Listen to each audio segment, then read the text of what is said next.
ओम शांति। आज 23 अप्रैल 2026। आज के ईश्वर महावाक्यों में हमारे परमपिता परमात्मा शिव कहते हैं, मीठे बच्चे, भोलानाथ मोस्ट बिलवेड बाप तुम्हारे सम्मुख बैठे हैं। तुम प्यार से याद करो तो लगन बढ़ती जाएगी, विघ्न खत्म हो जाएंगे। भोलानाथ मोस्ट बिलवेड बाप तुम्हारे सम्मुख बैठे हैं। तुम प्यार से याद करो तो लगन बढ़ती जाएगी, विघ्न खत्म हो जाएंगे। प्रश्न, ब्राह्मण बच्चों को कौन सी बात सदा याद रहे तो कभी भी विकर्म ना हो? उत्तर है, जो कर्म हम करेंगे हमें देख और भी करेंगे। ये याद रहे तो विकर्म नहीं होगा। अगर कोई छिपा कर भी पाप कर्म करते तो धर्मराज से छिप नहीं सकता, फौरन उसकी सज़ा मिलेगी। आगे चल और भी मार्शल लॉ हो जाएगा। इस इंद्र सभा में कोई पतित छिप कर बैठ नहीं सकता। गीत है, भोलेनाथ से निराला कोई और नहीं, बिगड़ी को बनाने वाला कोई और नहीं। ओम शांति। मीठे मीठे रूहानी बच्चे जानते हैं कि अब रूहानी बाप हमको ये सृष्टि के आदि मध्य अंत का ज्ञान सुना रहे हैं। उनका नाम ही है भोलानाथ।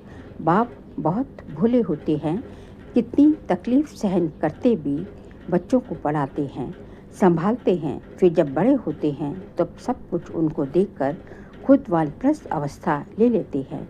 समझते हैं कि हमने फ़र्ज़ अदाई पूरी की, अब बच्चे जाने तो बाप भोले ठहरे। ये भी अभी तुमको बाप समझाते हैं, क्योंकि खुद भोलानाथ है तो हद के बाप के लिए भी समझाते हैं कि वह कितने भोले हैं। वह हुए हद के भोले, ये फिर है बेहद का भोलानाथ बाप। परमधाम से आते हैं, पुरानी दुनिया पुराने शरीर में, इसलिए मनुष्य समझते हैं कि पुराने पतित शरीर में कैसे आना होगा। ना समझने के कारण पावन शरीर वाले श्री कृष्ण का नाम डाल दिया है। यही गीता वेद शास्त्र आदि फिर भी बनेंगे। देखो शिव बाबा कितना भोला है, आते हैं तो भी भाषणा ऐसे देते हैं जैसे कि बाप यहाँ ही बैठा है। ये साकार बाबा भी भोला है ना, कोई दुपट्टा नहीं, कोई तिलक आदि नहीं, बल्कि साधारण बाबा तो बाबा ही है। बच्चे जानते हैं कितनी ये सारी नॉलेज शिव बाबा ही देते हैं और कोई की ताकत नहीं जो दे सके। दिन प्रतिदिन बच्चों की लगन बढ़ती जाएगी। जितना बाप को याद करेंगे उतना लव बढ़ेगा। बिलवेड मोस्ट बाप है ना सिर्फ अभी परंतु भक्ति मार्ग में भी तुम बिलवेड मोस्ट समझते थे। कहते थे बाबा जब आप आएंगे तो और सबसे लव छोड़कर एक बाप के साथ लव रखेंगे। तुम अभी जानते भी हो, परंतु माया इतना लव करने नहीं देती। माया चाहती नहीं कि ये मुझे छोड़ बाप को याद करे। वह चाहती है कि देह अभिमानी हो मुझे लव करे। यही माया चाहती है, इसलिए कितना विघ्न डालती है। तुमको विघ्नों को पार करना है। बच्चों को कुछ तो मेहनत करनी चाहिए ना। पुरुषार्थ से ही तुम अपनी प्रारब्ध पाते हो। बच्चे जानते हैं ऊंच पद पाने के लिए कितना पुरुषार्थ करना है। एक तो विकारों का दान देना है, दूसरा बाप से जो अविनाशी ज्ञान रत्नों का धन मिलता है वह दान करना है। जिस अविनाशी धन से ही तुम इतने धनवान बनते हो। नॉलेज है सोर्स ऑफ इनकम। ये है शास्त्रों की फिलॉसफी, ये है स्पिरिचुअल नॉलेज। शास्त्र आदि पढ़कर भी बहुत कमाते हैं। एक कोठरी में ग्रंथ आदि रख दिया, थोड़ा कुछ सुनाया, बस इनकम हो जाएगी। वह कोई यथार्थ ज्ञान नहीं है। यथार्थ ज्ञान एक बाप ही देते हैं। जब तक किसको ये रूहानी नॉलेज नहीं मिली है तब तक वह शास्त्रों की फिलॉसफी बुद्धि में है। तुम्हारी बात सुनते नहीं हैं, तुम ही बहुत थोड़े। ये तो 100% सर्टेन है कि ये रूहानी नॉलेज बच्चों ने रूहानी बाप से ली है। नॉलेज सोर्स ऑफ इनकम है, बहुत धन मिलता है। योग से सोर्स ऑफ हेल्थ अर्थात निरोगी काया मिलती है। ज्ञान से वेल्थ। ये है दो मुख्य सब्जेक्ट। फिर कोई अच्छी तरह धारण करते हैं, कोई कम धारण करते हैं तो वेल्थ भी कम नंबरवार मिलती है। सजाएं आदि खाकर जाए पद पाते हैं। पूरा पद याद नहीं करते तो विकर विनाश नहीं होते हैं। फिर सजाएं खानी पड़े, पद भी भ्रष्ट हो पड़ता है, जैसे स्कूल में होता है। ये है बेहद की नॉलेज, इससे बेड़ा पार हो जाता है। उस नॉलेज में बैरिस्ट्री, डॉक्टरी, इंजीनियरिंग पढ़ना पड़ता है। यह तो एक ही पढ़ाई है। योग और ज्ञान से एवर हेल्दी वेल्दी बनते हैं, प्रिंस बन जाते हैं। वहाँ स्वर्ग में कोई बैरिस्टर, जज आदि नहीं होते हैं। वहाँ धर्मराज की भी दरकार नहीं होती है। न गर्भ जेल में सजा, न धर्मराजपुरी की सजा मिलती है। गर्भ महल में बहुत सुखी रहते हैं, यहाँ तो गर्भ जेल में सजाएं खानी पड़ती हैं। इन सब बातों को तुम बच्चे ही अब समझती हो। बाकी शास्त्रों में, संस्कृत में श्लोक आदि मनुष्य ने बनाए हैं। पूछते हैं सतयुग में भाषा कौन सी होगी? बाप समझाते हैं जो देवताओं की भाषा होगी वही चलेगी। यहाँ की वहाँ की जो भाषा होगी वह कहीं नहीं हो सकती। ऐसे हो नहीं सकता कि वहाँ संस्कृत भाषा हो। देवताओं और पतित मनुष्यों की एक भाषा हो नहीं सकती। वहाँ की जो भाषा होगी वही चलेगी। ये पूछने का रहता नहीं। पहले बाप से वर्षा तो ले लो, जो कल पहले हुआ होगा वही होगा। पहले वर्षा लो, दूसरी कोई बात पूछते ही नहीं। अच्छा 84 जन्म नहीं है, 80 या 82 हों, इन बातों को तुम छोड़ दो। बाप कहते हैं अल्फ को याद करो, स्वर्ग की बादशाही बरोबर मिलती है। अनेक बार तुमने स्वर्ग की बादशाही ली है, चढ़ाई से उतरना भी है। अभी तुम मास्टर ज्ञान सागर, मास्टर सुख का सागर बनते हो। तुम पुरुषार्थी हो। बाबा तो कंप्लीट है। बाप में जो नॉलेज है वे बच्चों में है, परंतु तुमको सागर नहीं कहेंगे। सागर तो एक होता है, सिर्फ अनेक नाम रख दिए हैं। बाकी तुम हो ज्ञान सागर से निकली हुई नदियाँ। तुम हो मानसरोवर नदियाँ। नदियों पर भी नाम है।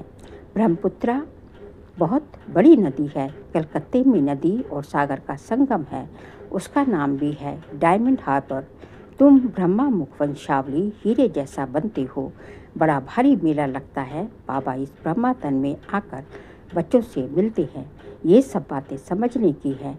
फिर भी बाबा कहते हैं मन मना भव, बाबा को याद करते रहो। वह मोस्ट बिलवेड, सब संबंधों की स्क्रीन है।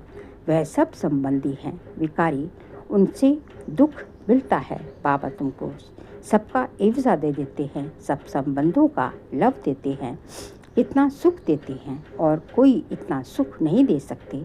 कोई देते हैं तो अल्पकाल के लिए, जिसको ही सन्यासी कागविष्टा के समान सुख कहते हैं।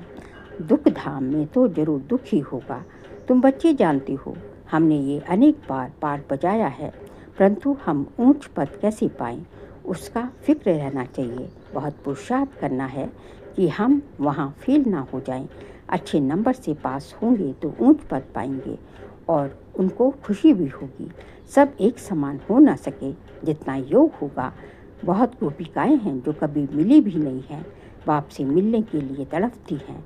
साधु सन्यासियों के पास तड़पने की बात नहीं रहती।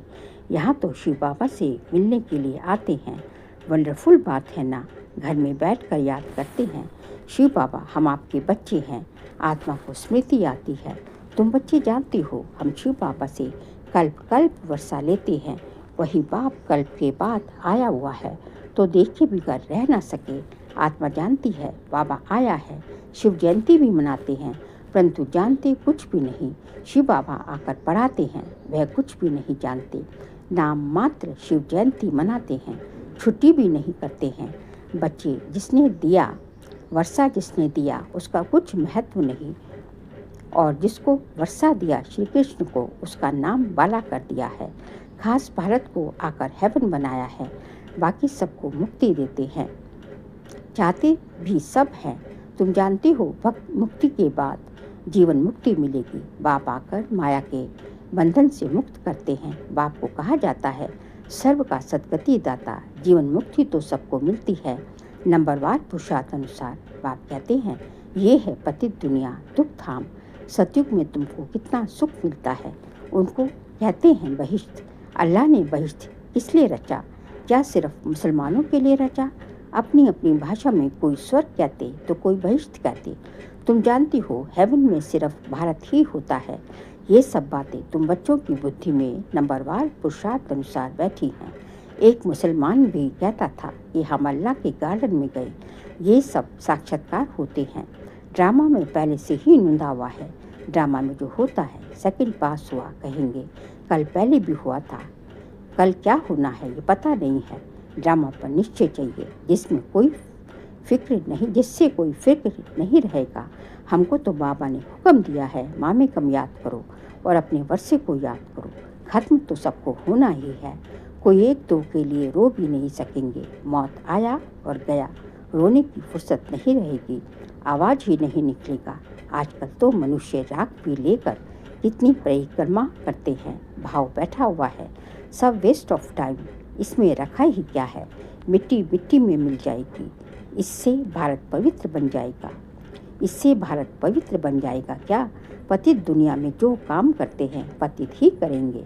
दान पुण्य आदि भी करते आए हैं। क्या भारत पावन बना है? सीढ़ी उतरना ही है। सतयुग में सूर्यवंशी बने, फिर सीढ़ी उतरनी पड़ी। धीरे धीरे गिरते हैं। फल कितना भी बड़ा यज्ञ तप आदि करें फिर भी दूसरे जन्म में अल्पकाल का फल मिलता है। कोई बुरा कर्म करता है तो उसका भी एवजा उनको मिलता है। बेहद का बाप जानते हैं, बच्चों को पढ़ाने आते हैं। तन भी साधारण लिया है, कोई तिलक आदि लगाने की दरकार नहीं।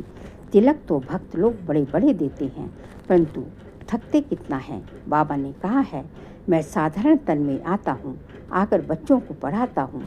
वानप्रस्थ अवस्था ठहरी। श्री कृष्ण का नाम क्यों डाला? यहाँ जज करने की भी बुद्धि नहीं है। अभी बाबा ने राइट रॉन्ग जज करने की बुद्धि दी है। बाप कहते हैं तुम यज्ञ तप दान पुण्य करते शास्त्र पढ़ते आए हो। क्या उन शास्त्रों में कुछ है? हमने तो तुमको राजयोग सिखलाकर विश्व की बादशाही दी कि श्री कृष्ण ने दी। जज करो कहते हैं बाबा, आपने ही सुनाया था। श्री कृष्ण छोटा प्रिंस है, वह कैसे सुनाएंगे? बाबा आपके ही राजयोग से हम ये बनते हैं। बाप कहते हैं शरीर पर भरोसा नहीं है, बहुत पुरुषार्थ करना है। बाबा को समाचार सुनाते हैं, फलाना बहुत अच्छी निश्चय बुद्धि है। मैं कहता हूँ बिल्कुल निश्चय नहीं है। जिनको बहुत प्यार किया वह आज नहीं है। बाबा तो सबके साथ प्यार से चलता है। जैसे कर्म मैं करूँगा मुझे देख और करेंगे। कोई तो विकार में जाए फिर छिपकर आए बैठते हैं। बाबा तो झट संदेशी को बता देते हैं। ऐसे कर्म करने वाले बहुत नाजुक होते जाएंगे, आगे चल नहीं सकेंगे। पिछाड़ी के नाजुक समय कोई कुछ करता है तो एकदम मार्शल लॉ चलाते हैं। आगे चल तुम बहुत देखेंगे बाबा क्या क्या करते हैं। बाबा थोड़े ही सजा देंगे, धर्मराज द्वारा दिलवाते हैं। ज्ञान में प्रेरणा की बात नहीं है। भगवान को तो सब मनुष्य कहते हैं, हे पतित पावन आओ, हमको आकर पावन बनाओ। सभी आत्माएं ऑर्गन्स द्वारा पुकारती हैं। बाप है ज्ञान का सागर, उनके पास बहुत वैरायटी वक्खर है। ऐसा वक्खर फिर कोई के पास नहीं। श्री कृष्ण की महिमा बिल्कुल अलग है। बाप की शिक्षा से ये लक्ष्मी नारायण कैसे बने? बनाने वाला तो बाप ही है। बाप आकर कर्म अकर्म विकर्म की गति समझाते हैं। अब तुम्हारा तीसरा नेत्र खुला है। तुम जानते हो 5000 वर्ष की बात है। अब घर जाना है, पाठ बजाना है। ये सुदर्शन चक्र है ना, तुम्हारा नाम है। सुदर्शन चक्रधारी ब्राह्मण कुलभूषण प्रजापिता ब्रह्मा कुमार कुमारियाँ लाखों की अंदाज में सुदर्शन चक्रधारी बनेंगे। तुम कितनी नॉलेज पढ़ते हो। अच्छा मीठे मीठे सिकिल दे बच्चों प्रति माता पिता बाप दादा का याद प्यार और गुड मॉर्निंग। रूहानी बाप की रूहानी बच्चों को नमस्ते। हम रूहानी बच्चों की रूहानी बाप दादा को नमस्ते नमस्ते गुड मॉर्निंग। शुक्रिया बाबा शुक्रिया। सार के लिए पॉइंट से ये समय बहुत नाजुक है, इसलिए कोई भी उल्टा कर्म नहीं करना है। कर्म अकर्म विकर्म की गति को ध्यान में रख सदा श्रेष्ठ कर्म करने हैं। सेकंड पॉइंट, योग से सदा के लिए अपनी काया निरोगी बनानी है। एक विलिफ्ट मोस्ट बाप को याद करना है। बाप से जो अविनाशी ज्ञान का धन मिलता है वह दान करना है। आज का बाबा का वरदान है, सहनशीलता के गुण द्वारा कठोर संस्कार को भी शीतल बनाने वाले संतुष्ट मणि भव।